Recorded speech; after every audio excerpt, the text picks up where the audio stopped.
Olá, pessoal. Nós encerramos o assunto de geometria analítica, né, com a correção da atividade, e a gente vai começar a falar de geometria espacial, que está na página 8 do livro de vocês.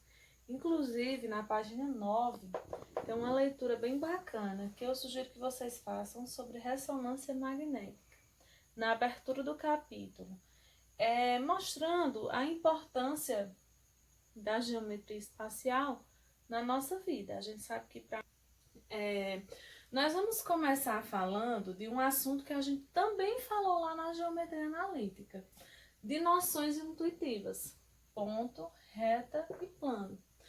Ponto, reta e plano são três coisas que a gente tem na geometria que não são passíveis de definição. O que quer dizer não são passíveis de definição? A gente não consegue definir. A gente conhece, consegue identificar, mas a gente não consegue definir.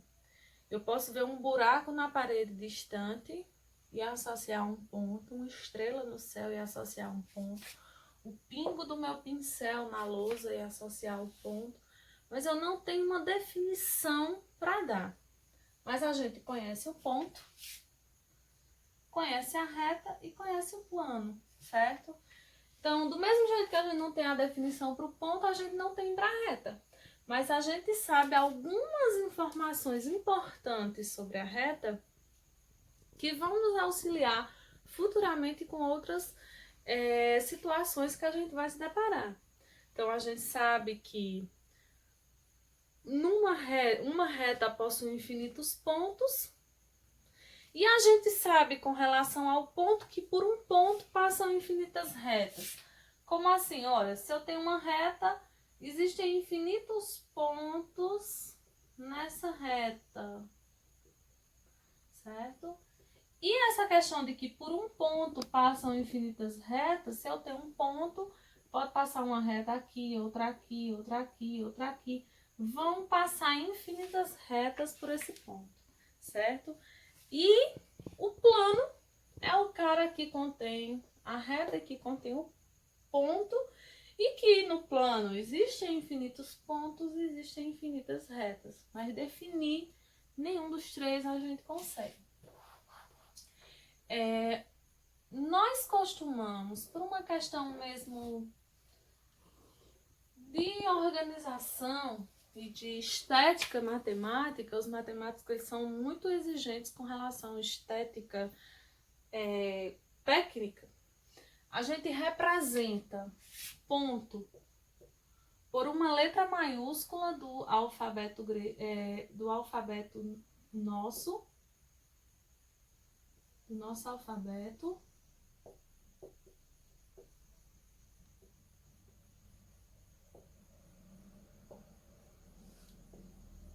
Costumamos representar a reta com uma letra minúscula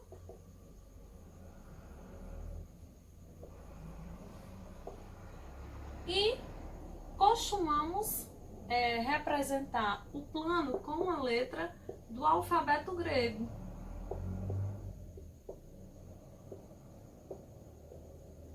Certo? Então, de figurinhas, digamos assim, nós podemos representar um plano e a desenhista da agora. Nós podemos representar um plano e, como eu falei, né? Se a gente usa uma letra do alfabeto grego para representar o plano, então esse nosso plano a gente pode chamar ele de plano alfa. No nosso plano pode ter uma reta, nós representamos reta com letra minúscula, então nós podemos chamar nossa reta de R, e a gente pode ter na nossa reta R um destaque para um ponto que é representado por letra maiúscula, e a gente pode dizer que esse nosso ponto é um ponto P, certo?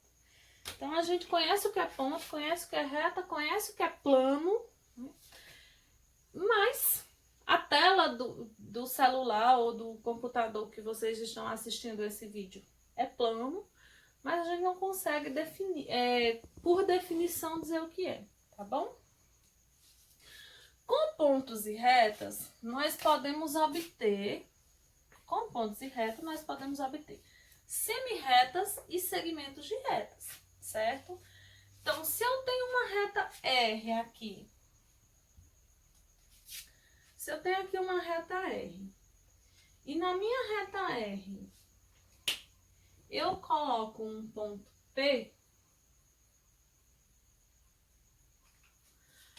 do ponto P para a minha esquerda, eu tenho uma semi-reta, e do ponto P para a minha direita, eu tenho outra semi-reta, certo?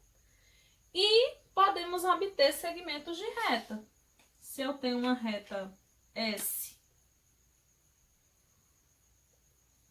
e eu tenho um ponto P e um ponto Q, esse espaço aqui de P a Q, a gente vai chamar de segmento de reta, tá certo? Então, com pontos e retas, a gente pode ter semi-retas.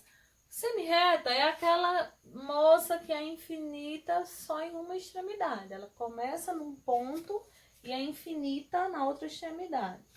E o segmento de reta é o cara que ele tem começo e fim. Ele é limitado, certo? Nas duas extremidades, tá certo? Interessante, na língua de sinais, a sinalização de semi-reta é essa. Então, você vê, ó, começa aqui e vai para lá. Então, tem começo, não tem fim, certo? E de segmento de reta é essa, ó. Então, tem uma limitação dos dois lados, tá bom? E no espaço, existem figuras planas e existem figuras espaciais. O que vão ser as figuras planas? Os triângulos, os círculos, os retângulos, os paralelogramos, as figuras que não têm um nome técnico por serem não convexas e não formarem nenhum desses que a gente falou anteriormente. Então, essas figuras, elas são chamadas de figuras planas, certo? Por que elas recebem o nome de figuras planas? Porque todos os pontos dessa figura, eles estão contidos em um mesmo plano, eles conseguem pertencer a um mesmo plano. Já no caso das figuras espaciais, nem todos os pontos da figura vão pertencer ao mesmo plano. Por exemplo, se a gente imagina um cone, certo? Então, um cone vai ser um exemplo de uma figura espacial. Por quê? Existe um plano que contém a base desse cone. Existe um plano aqui, né? Que contém a base desse cone. Mas vai existir outro plano que contém o vértice desse cone. E vão existir planos que contêm a parte lateral desse nosso cone também, tá certo? Então, a gente tem figuras planas, que são figuras bidimensionais, ou seja, que tem duas dimensões, elas têm largura e comprimento, ou base e altura, digamos assim. No caso do triângulo, retângulo, paralelogramo, trapézio, círculo, todos esses são exemplos de figuras planas. E figuras espaciais, figuras que ocupam um lugar no espaço. Meu pincel é uma figura espacial? É, certo? Meu apagador é uma figura espacial? Ele ocupa um lugar no espaço, certo? Então, figuras espaciais são as figuras que seus pontos não conseguem pertencer a um mesmo plano. Todos os seus pontos não conseguem pertencer a um mesmo plano. No caso do meu apagador, vai ter um plano que contém essa face, vai ter um plano que contém essa lateral. Pessoal, ainda nesse assunto de geometria espacial, nós vamos ver na página 14, posição relativa entre duas retas. duas retas, elas podem, né, se comportar uma com relação à outra estarem posicionadas de várias maneiras. Elas podem estar uma sobre a outra, podem estar afastadas, podem estar se cruzando. Então, cada uma dessas posições vai receber um nome diferente, certo? Aqui nesse exemplo, nesse primeiro exemplo que nós temos aqui, nós temos um plano que a gente chamou de beta. Lembra que a gente falou que ia sempre colocar letrinhas gregas para representar os planos, letrinhas maiúsculas para representar os pontos e letrinhas minúsculas para representar as retas, certo? Então, nós colocamos aqui um plano, nós temos aqui um plano beta, letrinha grega, beta, e nós temos uma reta R, que, por coincidência, também é a reta S, ou seja, nós temos uma reta sobre a outra, a reta R sobre a reta S. Se a gente fosse levar lá para a ideia de união e interseção de conjuntos que a gente viu no primeiro ano, a reta R interseção com a reta S é a própria reta R. Do mesmo jeito que a reta R interseção com a reta S é a própria reta S. Ou seja, elas estão exatamente com todos os pontos coincidindo, desculpa. E como todos os pontos delas duas estão coincidindo, a gente diz que essas retas elas são coincidentes.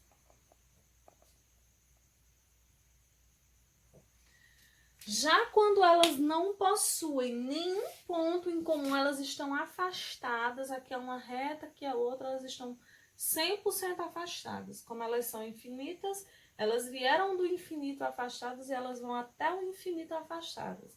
Então, nesse caso, quando elas não estão coincidindo nada, aí a gente diz que elas são paralelas. Inclusive, nesse exemplo aqui do nosso plano alfa, a reta R é paralela à reta S, eles não têm nada em comum. Então, se a gente fizer a interseção da reta R com a reta S, a gente vai obter o quê? Nada, conjunto vazio. Então, nesse caso, a gente diz que essas retas, elas são paralelas. Certo?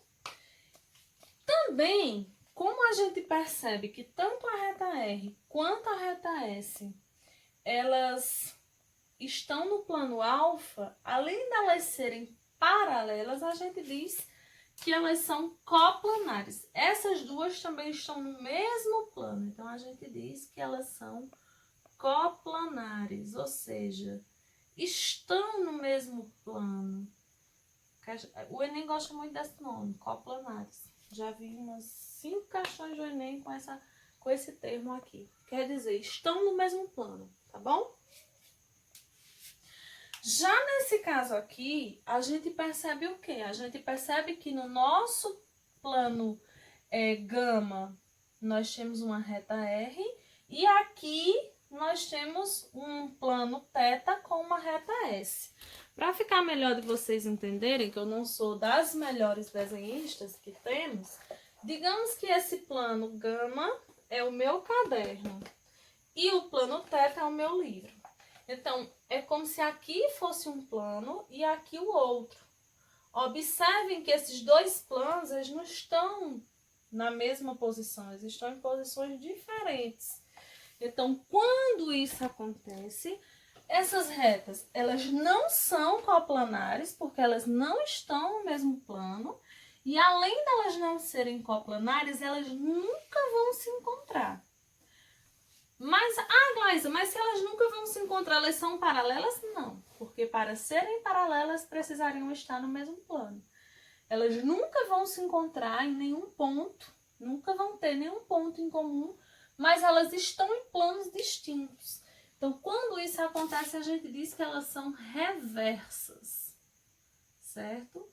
São retas reversas, não se encontram nunca. Então, recapitulando, nós vimos as coincidentes, uma sobre a outra. Vimos as paralelas, estão afastadas, não tem nada coincidindo. E todas são coplanares, porque estão no mesmo plano, certo? Já as reversas estão em planos distintos. E não vão se encontrar, nunca vão ter nenhum ponto coincidindo, certo?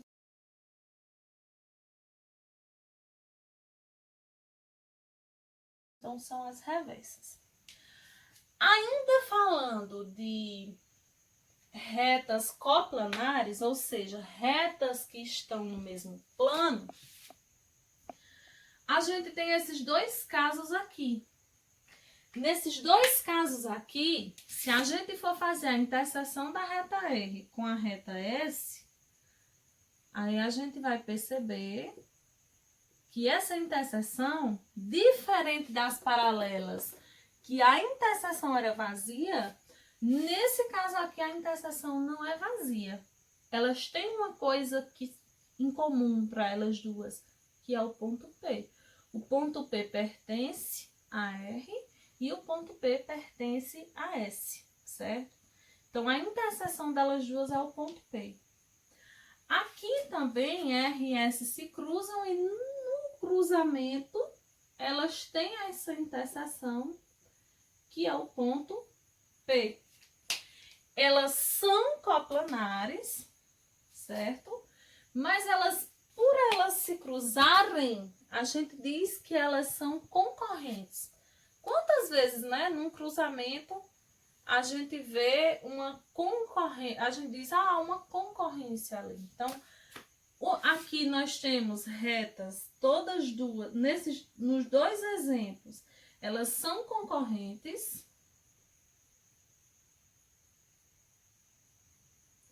Mas eu acredito que vocês perceberam que há uma diferença dessa para essa. Porque a Laísa marcou um negocinho aqui, que é um ângulo reto, não é isso?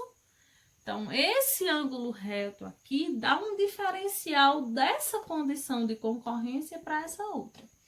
Qual é essa condição? Qual é o diferencial? Ambas são concorrentes, ambas são coplanares.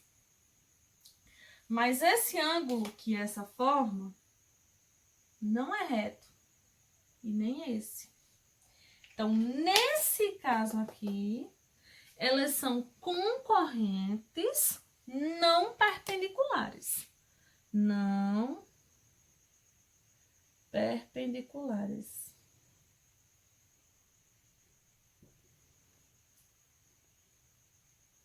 Já aqui, elas são concorrentes e elas são perpendiculares, ou seja, se elas são perpendiculares, elas formam...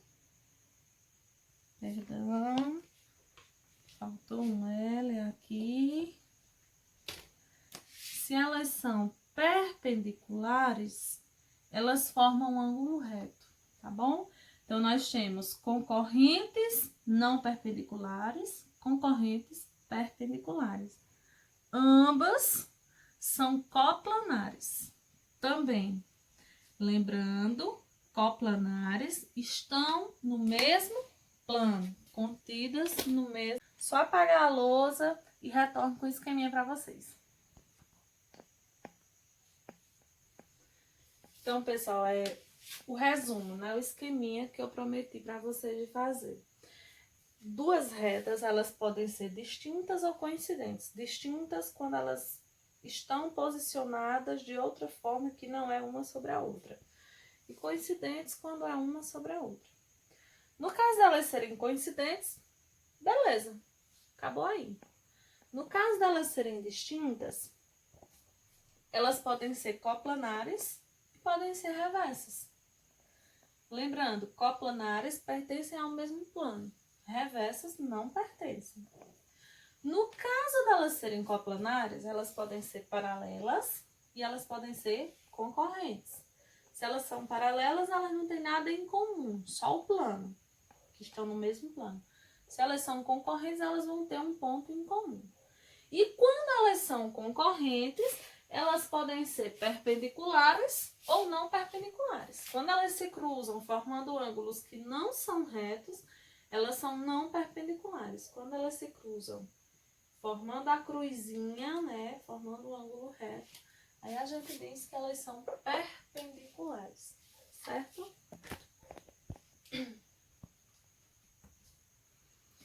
Pessoal, ainda falando, né, em posições no espaço, a gente acabou de verificar as posições relativas entre duas retas, né? A gente viu as várias posições que elas podem estar se exercendo, estar dispostas no espaço, certo? E agora a gente vai ver a posição relativa entre uma reta e um plano. Então, vamos considerar aqui esse meu plano. Eu peguei preto para ficar melhor de vocês visualizarem. Aí não me toquei e vesti uma blusa preta também, mas enfim, assim facilita. Então, vamos considerar que isso aqui é o meu plano e que aqui é a minha reta, tá certo? Então, no primeiro caso, nós temos o nosso plano alfa e a reta R dentro do plano alfa. Então, é isso aqui. Meu plano e a minha reta está contida no meu plano, certo? Então, nesse caso aqui, a gente diz que essa posição entre essa reta, a posição entre essa reta e esse plano é de reta contida no plano, porque a reta está pertencendo ao plano, tá bom? Então, aqui, reta contida no plano.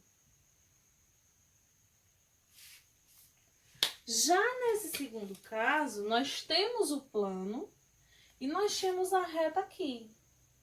Então, nesse segundo caso, a nossa reta, ela não está no plano. Ela está fora do plano. E ela não tem nada em comum com o plano. Então, nesse caso, a gente diz que essa reta é paralela ao plano. Então, a posição entre essa reta e esse plano é de paralelismo. Aqui está o meu plano alfa e aqui está a minha reta R. Então, a minha reta R é paralela ao meu plano alfa. E no terceiro exemplo, nós temos o plano e a nossa reta, ela está furando o plano. Ela nem está contida e nem está paralela. Inclusive, paralela pode ser aqui em cima também. Meu plano pode estar em pé e a minha reta paralela assim? Pode também, tá certo? Aí, nesse caso aqui, nós temos o plano alfa e a nossa reta está furando o nosso plano alfa. Meio que assim. Vou tentar fazer uma gambiarra. Não deu, peraí, viu?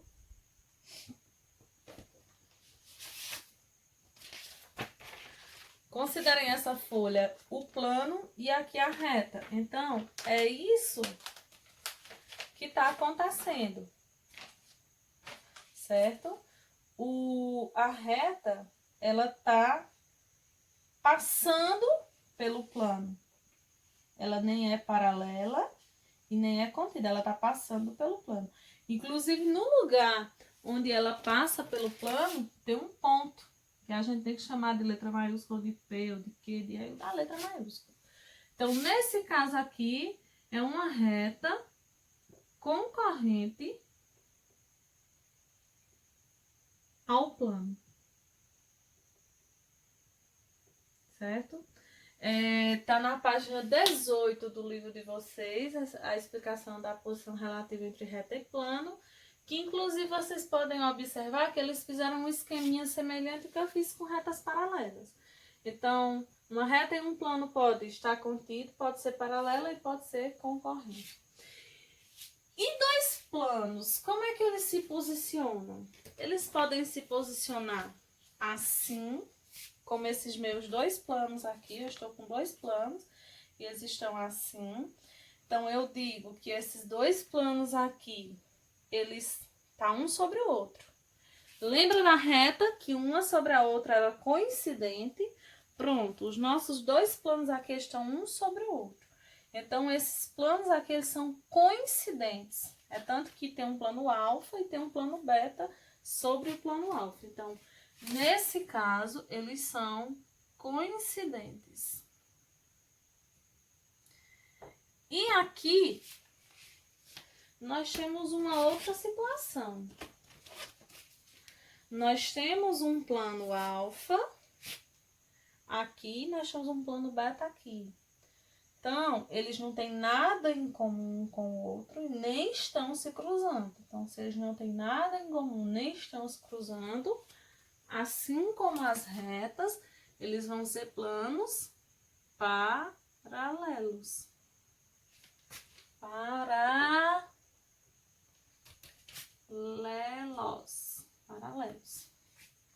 Já aqui, nós temos um plano alfa e um plano beta. Eles estão se cruzando. É como se o plano alfa, né? O plano alfa está aqui e o plano beta está aqui. Então, há um cruzamento entre eles dois. Eles estão se cruzando. Então, se eles estão se cruzando, quando retas se cruzavam, elas eram concorrentes. Planos que se cruzam também vão receber o mesmo nome, tá certo? Eles vão ser chamados de planos concorrentes, ok? No livro de vocês, deixa eu só olhar a página. No livro de vocês, na página 23, tem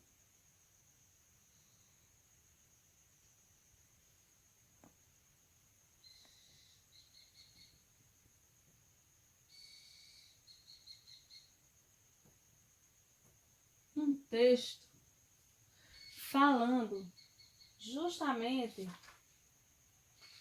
sobre curvas de nível, certo? Que é um assunto lá da geografia, que Piaget pode gostar muito desse assunto, inclusive, certo?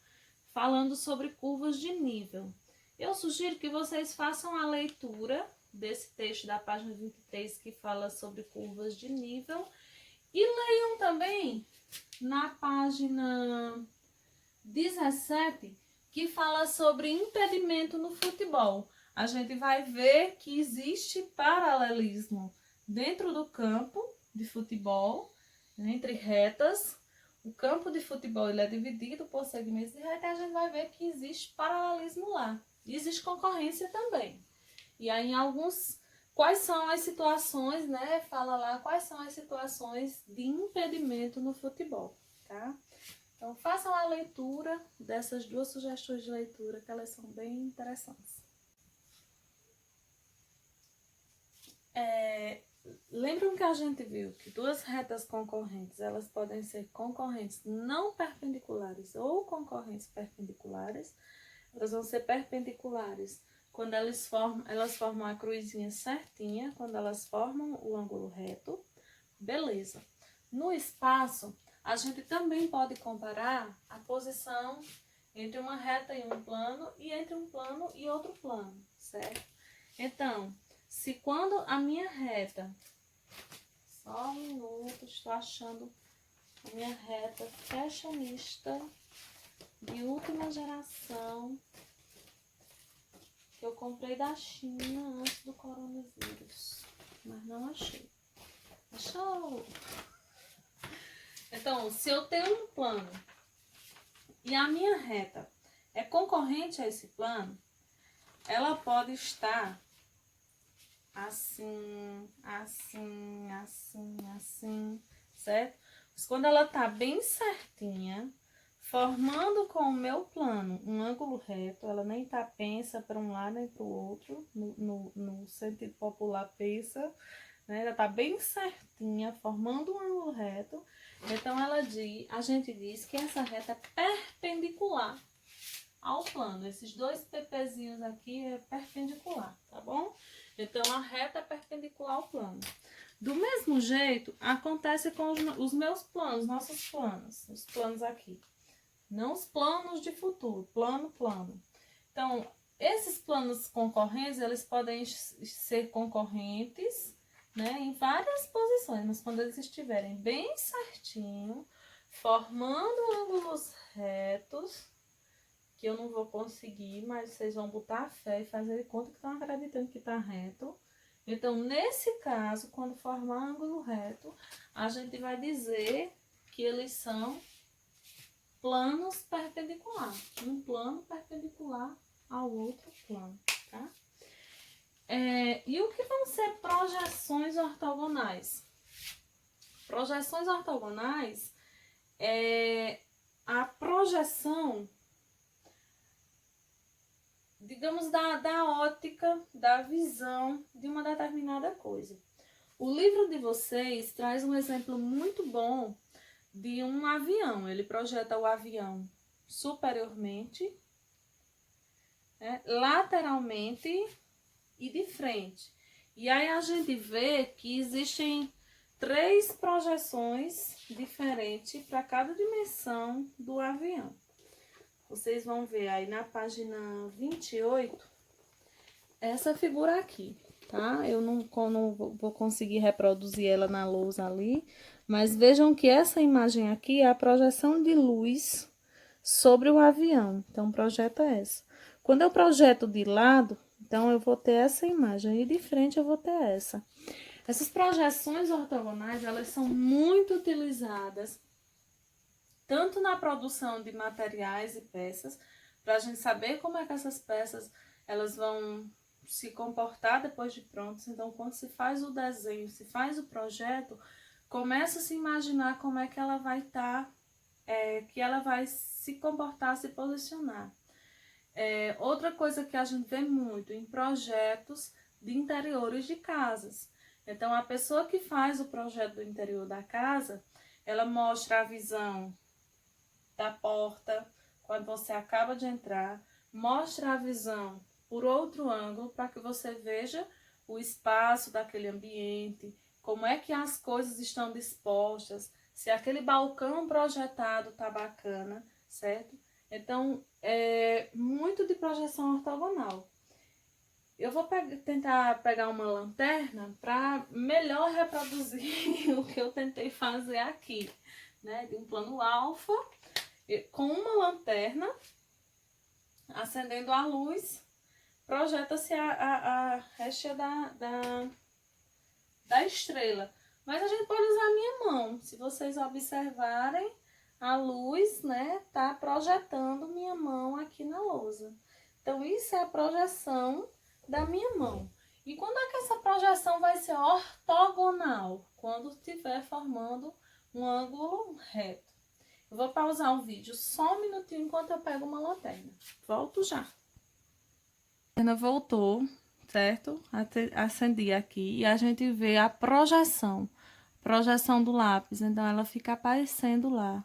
Se eu projeto o lápis assim, a projeção dele vai ser só um pontinho.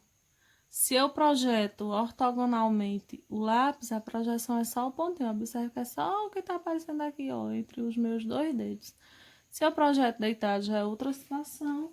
Se eu projetar minha tesoura ortogonalmente, ela vai seguir a mesma ideia, a mesma visão de outra. Se eu não projeto ortogonal, a imagem vai se distorcer, ela não vai ficar fiel como quando eu projeto ortogonalmente. Então, projeção ortogonal é ângulo reto. Então, pessoal, a gente encerra por aqui, certo? Nós encerramos aqui. Não se assustem com o conjunto de informações, são só nomes técnicos, termos técnicos, mas na prática a gente já conhece e já faz isso sem nenhuma dificuldade, certo? Como hoje, como essa semana, hoje não, desculpa, como essa semana, muitas das turmas em que eu teria aula na terça-feira, nós não teremos aula na terça porque é feriado, então nosso assunto vai ficar assim. Vocês vão assistir o vídeo da correção, vão fazer a correção. Assistiram o vídeo da correção e assistiram esse vídeo, aí a gente encerra como atividade. Eu tô deixando somente essas 3 leituras, com 3 ou foi 4 leituras que eu deixei para vocês. A leitura das curvas de nível, a do impedimento no futebol, a da ressonância magnética. Ah, e eu quero sugerir, são 4. Ressonância magnética, impedimento no futebol, curvas de nível. E eu quero sugerir que vocês leiam também sobre impressora 3D na página 31. Então, são 4 leituras que eu vou querer que vocês façam. De atividade, quem quiser ir resolvendo atividades para dar uma praticada nos conhecimentos com relação a isso, beleza. Quem não quiser, então a gente encerra com o vídeo e semana que vem a gente faz as atividades e faz a correção, tá bom? Cheiro, se cuidem, fiquem com Deus e fiquem em casa, tá bom?